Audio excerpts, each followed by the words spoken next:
All right, guys, Chapter 6, The Art of the Deal by Trump. Grand Hotel reviving 42nd Street. Here we go. During the period when I was trying to make something happen with the 2 West Side yards, I got more and more friendly with Victor Palmieri and his people.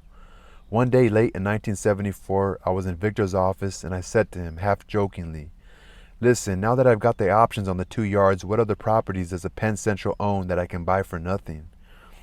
"As a matter of fact," said Victor, "we have some hotels you might be interested in." It so happened that the Penn Central owned several old hotels within a few blocks of each other in Midtown: the Biltmore, the Barclay, the Roosevelt, and the Commodore. The first 3 were at least moderately successful, which meant buying them was likely to cost more money than I wanted to spend. The only one in real trouble was the Commodore, which had been losing money and defaulting on its property taxes for years. As it turned out, that was the best news Victor could have given me. I decided very quickly that the Commodore, in the heart of New York at 42nd Street and Park Avenue, next to Grand Central Station, had potentially the best location of any of the 4 hotels. I still remember walking over to look at the Commodore the day Victor first mentioned it to me. The hotel and the surrounding neighborhood were unbelievably run down. Half the buildings were already in foreclosure, the brick facade of the Commodore was absolutely filthy, and the lobby was so dingy it looked like a welfare hotel. There was one of those sleazy flea markets operating on the ground floor with a bunch of boarded up storefronts on either side and derelicts lying in the doorways. To most people, it would have been a very depressing scene. But as I approached the hotel, something completely different caught my eye. It was about 9 in the morning, and there were thousands of well-dressed Connecticut and Westchester commuters flooding onto the streets from Grand Central Terminal and the subway stations below.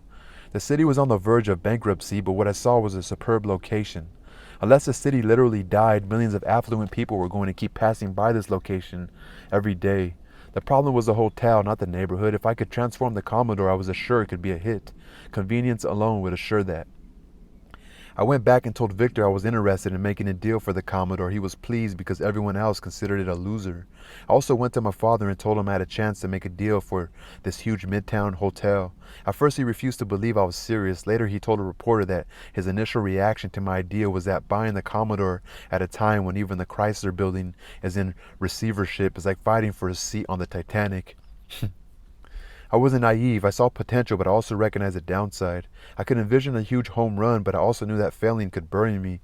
From the very first day I went to work on the deal, I tried to keep my risk to an absolute minimum, and financially, I succeeded. But as the months went by, the deal became more and more complicated and difficult. I kept investing more time and more energy, and the stakes rose for reasons unrelated to money.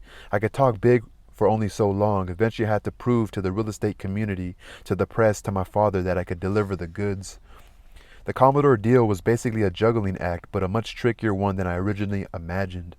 First, I had to keep Palmieri's people believing I was their best bet to buy the hotel, while trying to avoid for as long as I could putting down any cash.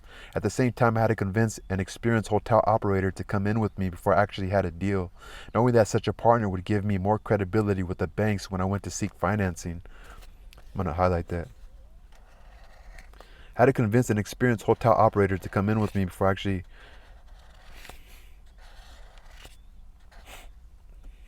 experienced hotel operator before financing. And even a great partner wasn't enough. I also had to try to persuade city officials that it was in their interest to give me a totally unprecedented tax break. That savings, I knew, would make it far easier to prove to the banks that the numbers from a hotel made sense at a time when they were loath to lend money even for projects in good neighborhoods. The funny thing is that the city's desperate circumstances became my biggest weapon. The city's desperate circumstances. With Palmieri, I could argue that I was the only developer around who would even consider buying a loser hotel in a decaying neighborhood in a dying city. With the banks, I could point to their moral obligation to finance new developments as a way to help get the city back on its feet.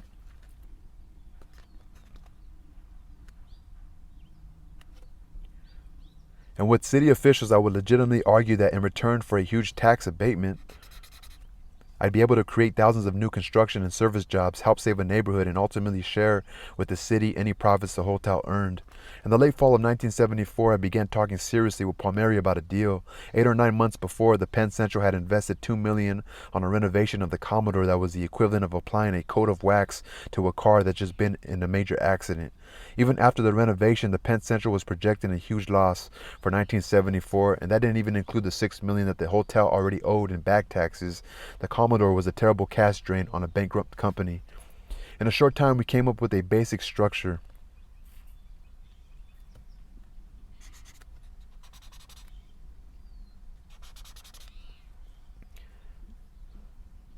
In a short time, we came up with a basic structure for a deal. In simple terms, I would take an option to purchase the hotel at a price of $10 million, subject to my being able to get tax abatement, financing, and a hotel company partner, subject, in other words, to my putting the entire deal together before I made the purchase.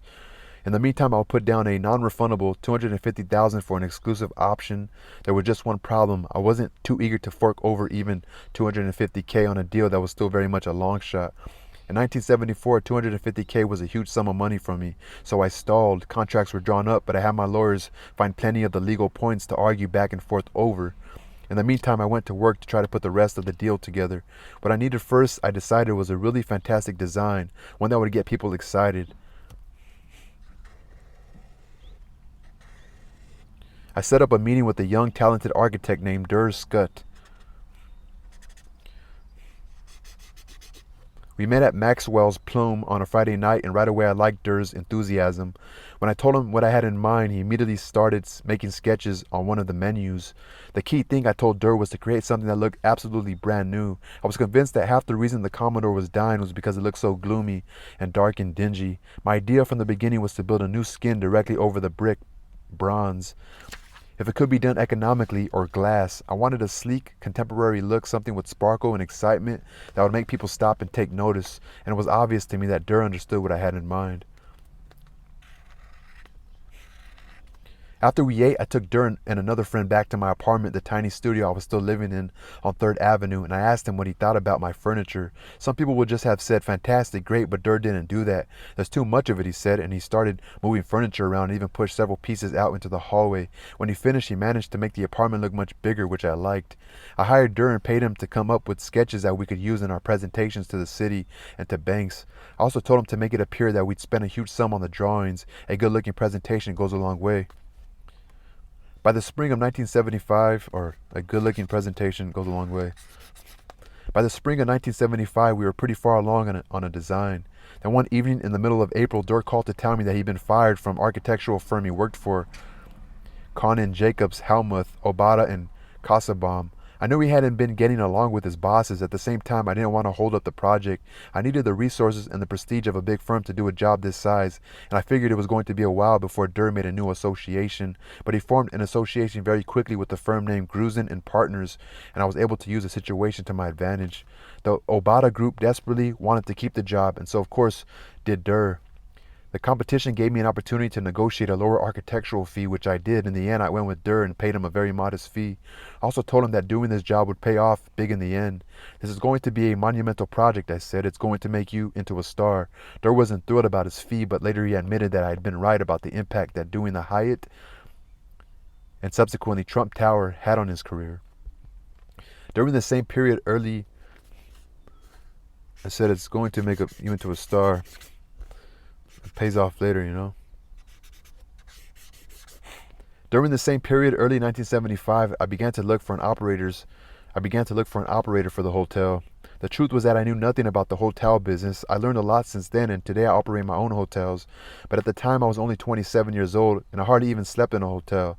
Nonetheless, I was trying to buy this monster building, 1,500,000 square feet, and proposing to create a 1,400-room hotel, the largest since the construction of the New York Hilton 25 years earlier. It seemed clear that I needed an experienced operator. I also figured it probably had to be one of the large chains, and I wasn't totally wrong. The chains may not be very exciting, but they do give you access to a national reservations system, good referral business, and basic management expertise. Experienced operator.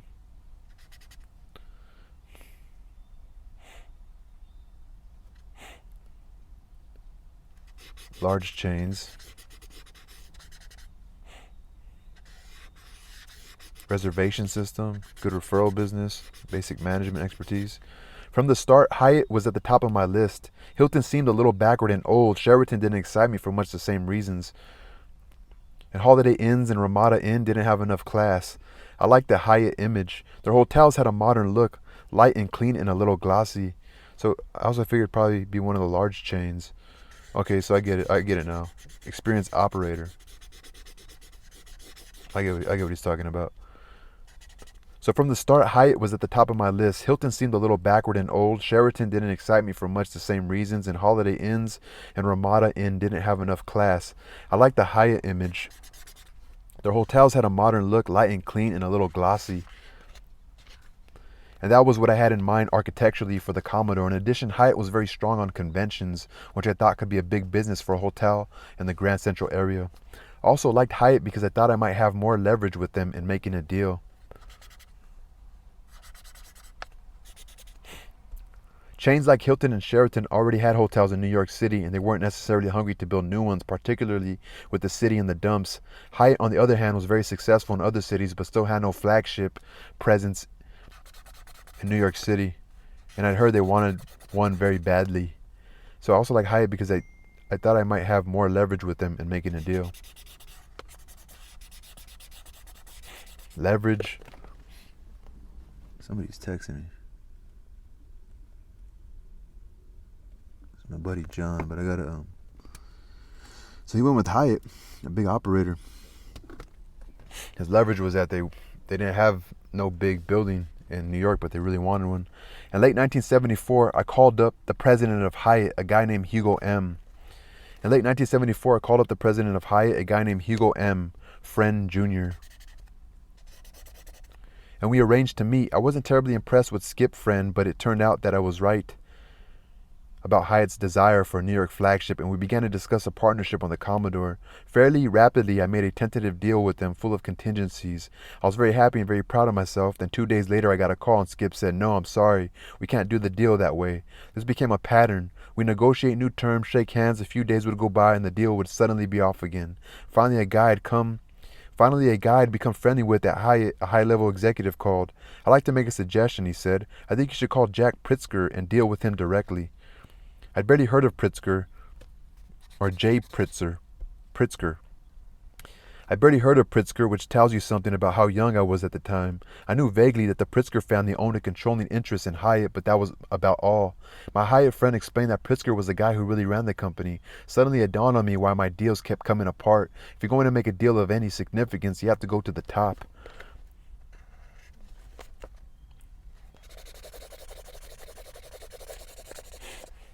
It comes down to the fact that everyone underneath the top guy in a company is just an employee. An employee isn't going to fight for your deal.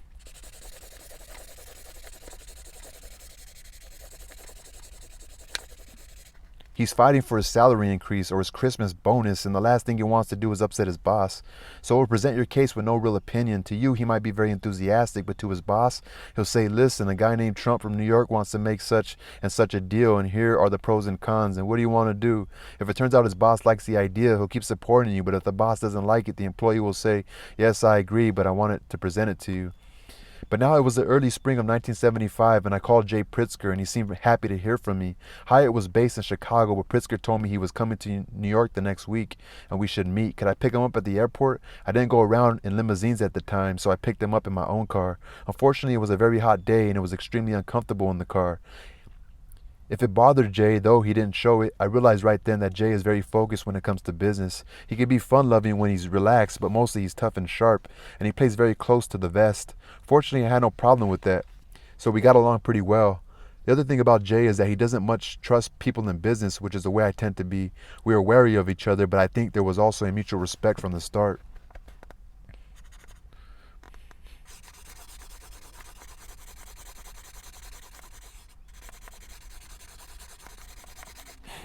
We managed to make a deal in a short time. We agreed to be equal partners. I'd build the hotel and Hyatt would manage it once it was built. More important than coming to a tentative agreement was the fact that from then on I was able to deal directly with Jay when difficulties arose. To this day, though we've had our disagreements, the partnership is strong because Jay and I can talk straight to one another.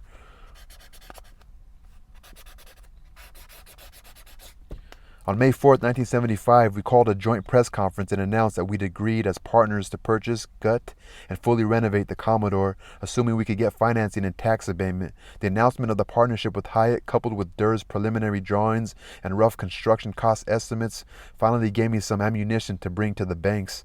By then I had hired Henry Pierce, a real estate broker with a special expertise in financing. Together we went calling. So we hired a real estate broker to make the deal.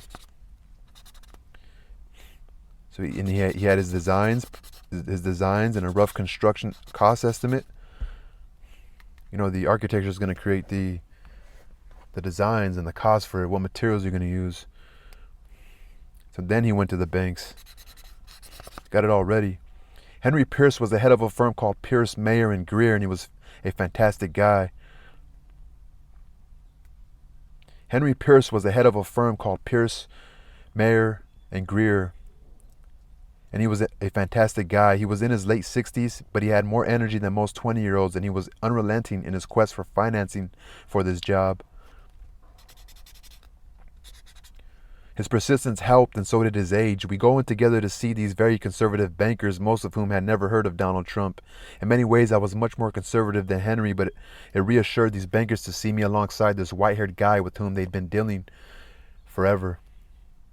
Our pitch was very much the one I had made when I first met Victor Palmieri. I would talk about the great Trump organization and all we had done. I would push very hard the fact that we built on time and on budget, because I knew that the banks were scared to death of cost overruns, which can kill even a good loan. We would show these bankers drawings and scale models of this huge gleaming new hotel I planned to build.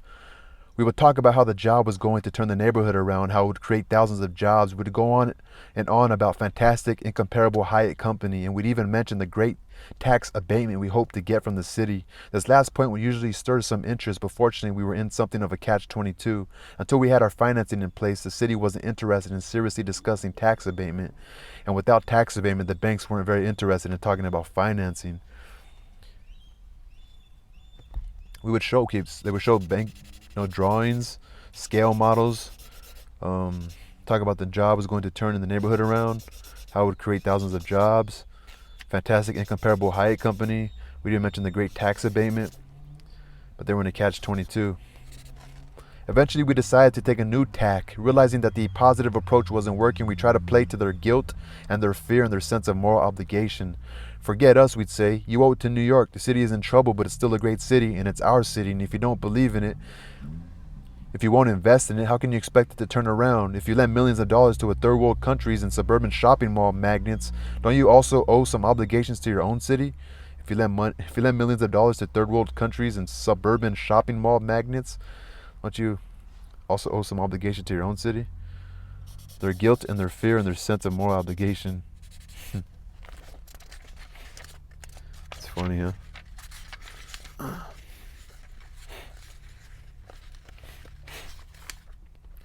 Nothing seemed to work. On one occasion, we found a bank that seemed ready to say yes. Then at the last moment, the guy in charge raised some trivial technical issue that just killed the whole deal. This guy was what I call an institutional man, the type who has virtually no emotion. To him, it's purely a job, and all he wants to do is go home at 5 and forget about it. You're better off dealing with a total killer with real passion. When he says no, sometimes you can talk him out of it. You rant and you rave, and he rants and raves back, and you end up making a deal. But when a machine says no, it's very tough. We gave this guy every argument in the world, and after listening, he didn't flinch and he didn't move. He just said very slowly and steadfastly, "The answer is no, Donald. No, no, no." After that experience, I remember saying to Henry, "Let's just take this deal and shove it." But Henry refused to give up. He and Jerry Schrager, my lawyer, kept me going, and we continued to push. It was increasingly clear that the only way I was going to get financing was if the city gave me tax abatement. My hope rested in a program called the Business Investment Incentive Policy. So tax abatement,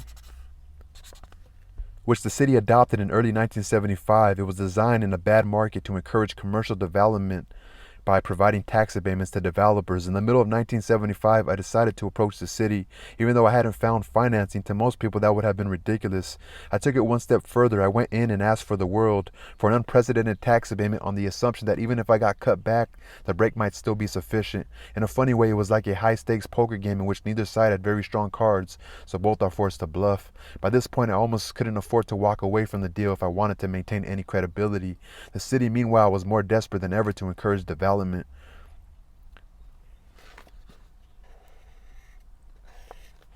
first made my case to the city in October 1975, and it was direct. The Commodore was losing money and deteriorating fast. The Grand Central neighborhood was turning into a slum. The Hyatt hotel chain was ready to come to New York, but there was no way we could afford to put up millions to build a new hotel unless the city gave me some relief on property taxes.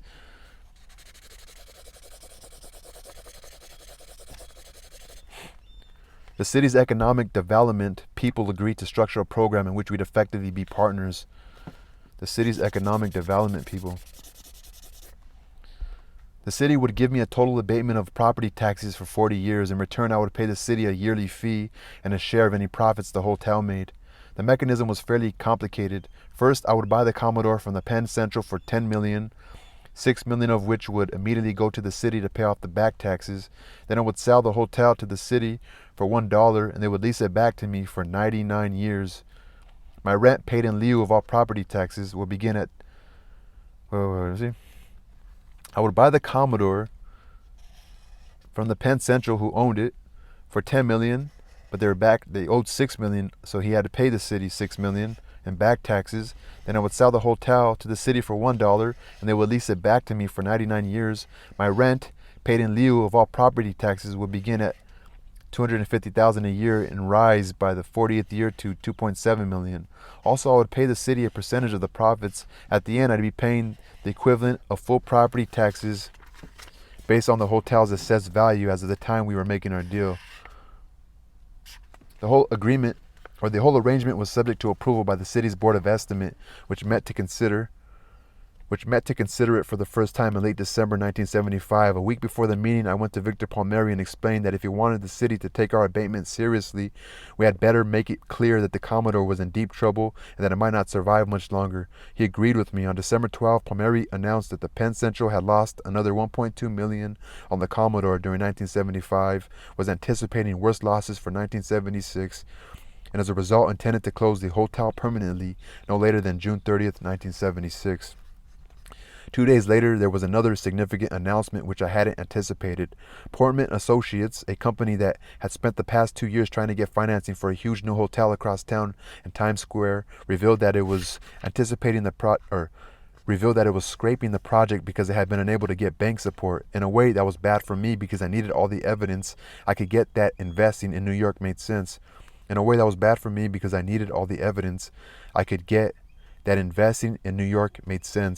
On the other hand, in dealing with the city, I could point to the Portman fiasco as clear proof that the only chance I had to get financing was if they gave me my tax abatement.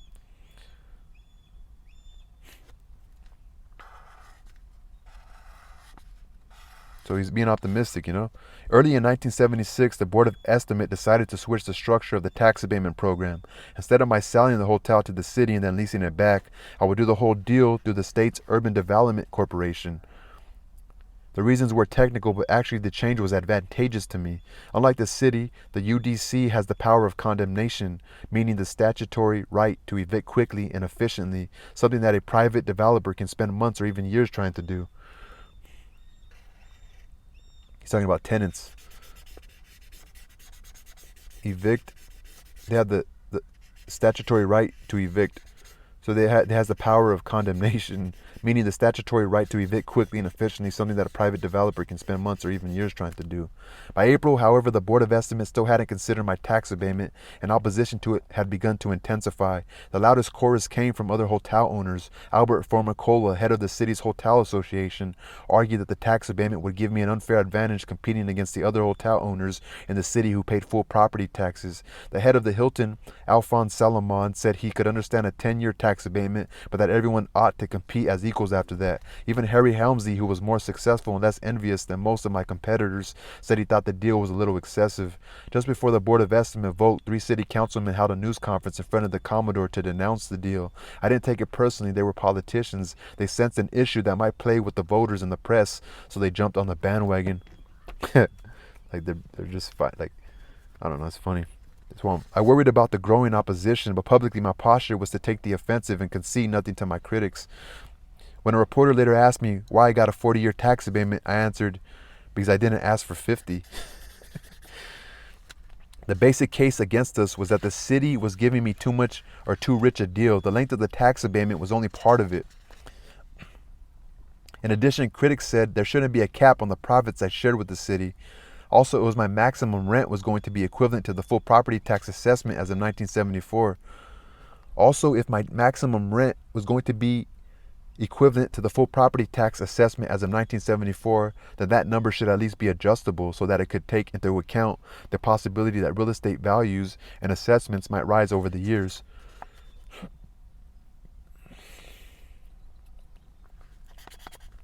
So that it could take into account the possibility that real estate values and assessments might rise over the years. If I'd been the city official in charge of negotiating with me, I might have made those same arguments, but while other hotel owners were great at carping, not one of them made an alternative offer for the Commodore. Admittedly, most everyone assumed I had an exclusive option on the property, and it helped that the city didn't dispute that. Several months earlier, a city official had requested that I send along a copy of my option agreement with the Penn Central. I did, but it was signed only by me and not the railroad because I had yet put down my $250,000. No one even noticed that until almost 2 years later when a reporter doing a story on the deal called the city and asked to see the original agreement. 2 weeks before, the Board of Estimate was scheduled for the third time to vote on my plan. An alternative offer finally was made for the Commodore. It came from a company that owned a bunch of low-rent hotels in bad neighborhoods. If the city could get title to the Commodore, these people said they'd be willing to buy it, put up a couple $1 million toward a renovation, share all profits with the city, and forego a cap. Because it was a half-baked offer from a questionable group, I think it actually helped my case. The last thing the Commodore needed was a second-rate renovation by a third-rate hotel operator. The clincher, I'm convinced, came from Palmieri and Penn Central. The one thing that nobody wanted was to see the Commodore shut down and boarded up. On May 12th, Palmieri announced that the Penn Central was going to close the Commodore permanently in 6 days. Is that exactly 1 day before the Board of Estimate had scheduled for the fourth time a vote on my tax abatement. Immediately, the critics called the announcement a pressure tactic. I can't say I wasn't happy about the timing, but the fact was that the Penn Central had revealed 6 months earlier its plans to close the hotel by summer. In the meantime, occupancy had dropped from 46% the previous year to 33%. Moreover, losses for the full year of operation in 1976 were projected at $4.6 million. On May 19, all the local papers carried front-page stories about the last tenants moving out of the Commodore, the hundreds of employees who were now looking for work, and the dread that local shop owners were feeling in anticipation of a boarded-up hotel.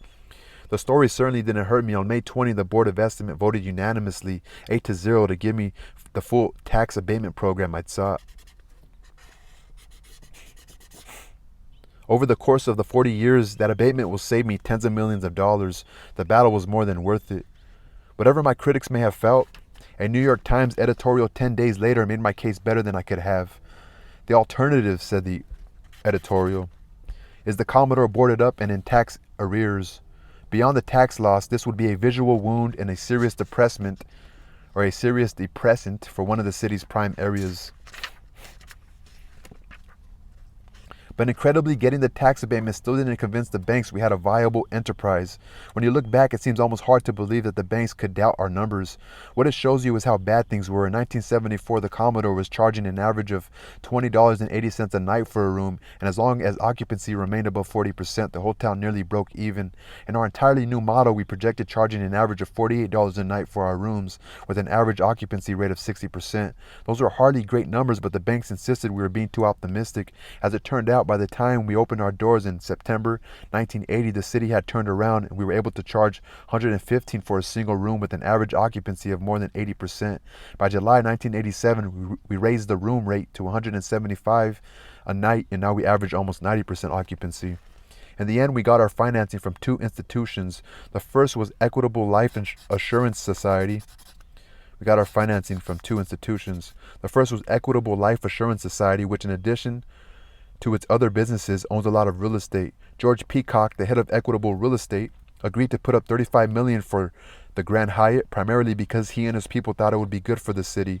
The other institution was the Bowery Savings Bank, which happened to have its headquarters right across the street from the Commodore and agreed to lend $45 million. Their motivation was practical. They didn't want to see their own neighborhood go to hell.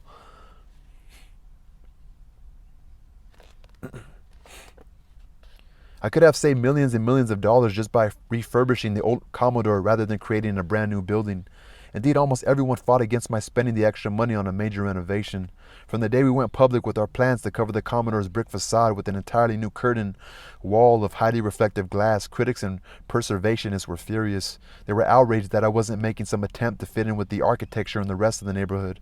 The classical look of Grand Central Station and the ornamented limestone and brick office buildings up and down the block. In my view, staying with that look would have been suicide. I said to these critics, "Hey fellas, do me a favor and don't tell me about these great monuments, because the Chrysler building is in foreclosure, the neighborhood is a disaster, and it's obvious something's not working. If you think I'm going to leave the facade of the old Commodore the way it is, you're crazy. There's no way." It's strange how things can turn around. Many of the same critics and preservationists who hated the original concept of my building now love it. What they discovered is that by choosing this highly reflective glass, I've created 4 walls of mirrors. Now when you go across 42nd Street or go over Park Avenue ramp and look up at the Grand Hyatt, you see the reflection of Grand Central Terminal, the Chrysler building, and all the other landmarks which otherwise you may not have noticed at all. The other new element that had a dramatic effect was the lobby. Most hotel lobbies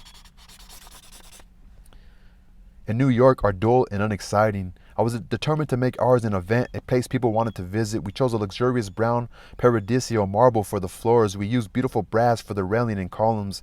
We built a 170-foot glass enclosed restaurant pitched out over 42nd Street, which no one had ever done before. I'm convinced that if I'd left the Commodore the way it was, old and dull and nondescript, it would have had absolutely no impact, and it wouldn't be doing the business it is doing today. The Grand Hyatt opened in September 1980, and it was a hit from the first day. Gross operating profits now exceed $30 million a year. Hyatt's job was to manage the hotel, so my role was essentially over. But the fact is I still had a 50% interest, and I'm not exactly the hands-off type. That caused some problems at the start. I would send over one of my executives, or more often my wife, just to see how things were going, and Hyatt wasn't happy about that. One day I got a call from the head of all the Hyatt hotels, Patrick Foley, and he said, "Donald, we have a problem. The manager of the hotel is going nuts because your wife comes by and she'll see dust in the corner of the lobby and call over a porter to clean it up, or she'll see a doorman in a uniform that's not pressed and she'll tell him to get it cleaned." Unfortunately, my manager happens to be a guy who has a problem with women to start off with, but in his defense, he's running a hotel with 1,500 employees, and there's got to be a chain of command, or else a business like this just doesn't work. I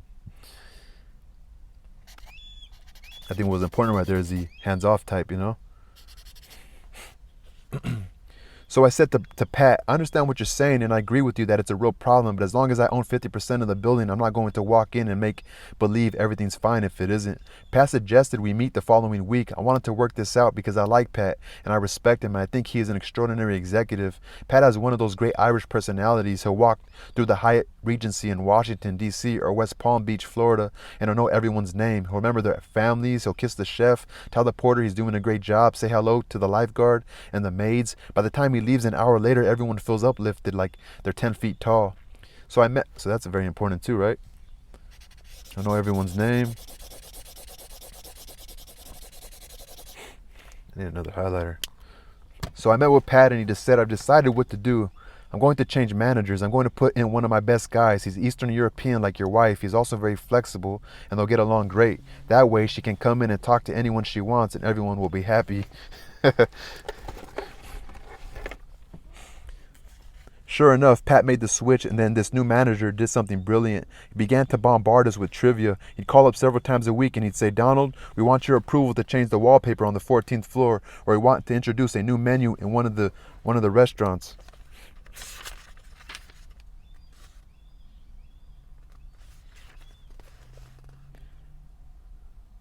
Or, or we are thinking of switching to a new laundry service.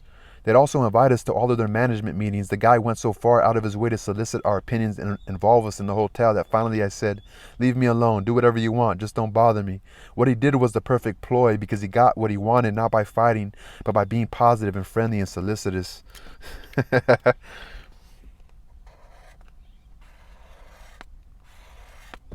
As successful as our partnership has turned out to be, there was one small clause in the deal that I think may be even more valuable than my half ownership of the Grand Hyatt. It's something called an exclusive covenant, and its effect is so permanently prohibit and its effect is to permanently prohibit Hyatt from building competing hotels in the 5 boroughs of New York without any permission. The exclusive covenant. And its effect is to permanently prohibit Hyatt from building competing hotels in the 5 boroughs of New York without my permission. I first tried to get the covenant from Jay Pritzker at the time we made our deal, but he refused. Jay is a smart guy, and he wasn't about to foreclose the future expansion of his hotel chain in one of the biggest cities in the world. I first tried to get the covenant from Jay Pritzker at the time we made our deal, but he refused. Jay is a smart guy, and he wasn't about to foreclose the future expansion of his hotel chain in one of the biggest cities in the world. We finally got to the closing, and just before we all sat down, I was alone with an executive from the bank. I pointed out that this was a rather big and risky investment the bank was making, and that one way to further protect the loan might be to insist on a restrictive covenant so that Hyatt couldn't throw up a second hotel 2 years later right down the street. The banker saw the implications immediately. He stormed into the room where the Hyatt people were sitting, and he said, "Hey fellas, we're putting up tens of millions of dollars, which is a lot of money, and we're not going to make this loan unless we get a covenant from Hyatt saying you won't open up any other hotels in New York." I was taking a chance because right then and there the whole financing could have fallen through. But what I had going for me was that Jay Pritzker wasn't at the closing. The executive representing Hyatt tried to reach Jay, but it turned out he was off in Nepal mountain climbing and he couldn't be reached. Meanwhile, the bank gave Hyatt 1 hour to make a decision, or that was the end of the financing. While we were waiting, I wrote up a covenant myself. In effect, it said that Hyatt can't open any competing hotels in the New York area, including the 2 airports. The only exception is the right to build 1 small luxury hotel, which I don't believe would be economically feasible anyway. And before the hour was up, they agreed to sign the document I'd written.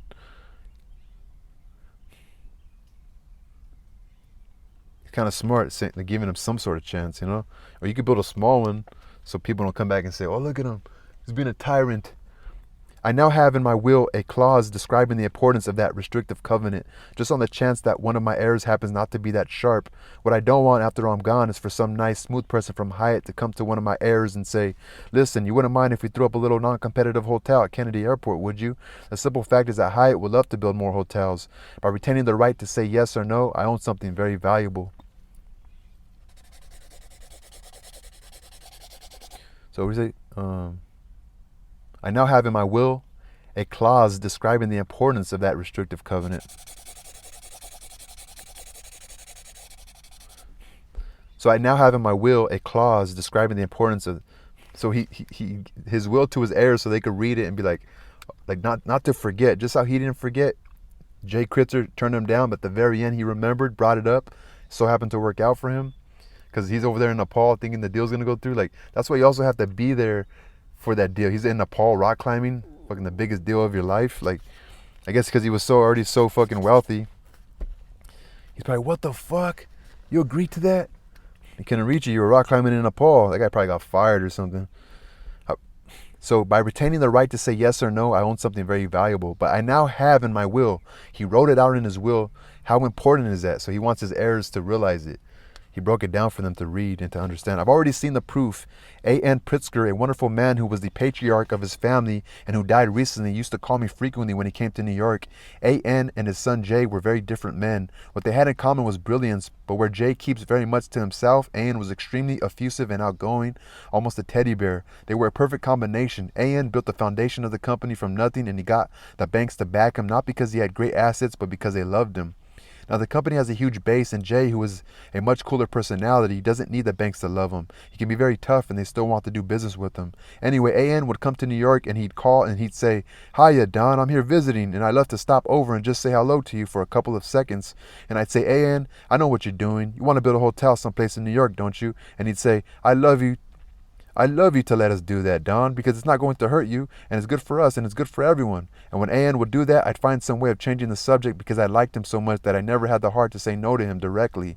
There are very few people I feel that way about. An died in 1986, and I happened to have an extremely important business meeting in my office on the day of his funeral in Chicago. It was a deal I very much wanted to make, and I'd been planning it for months, and people were flying in from all over to be there, but I canceled the meeting in order to go to Chicago, and as it turned out, I was never able to make that particular deal.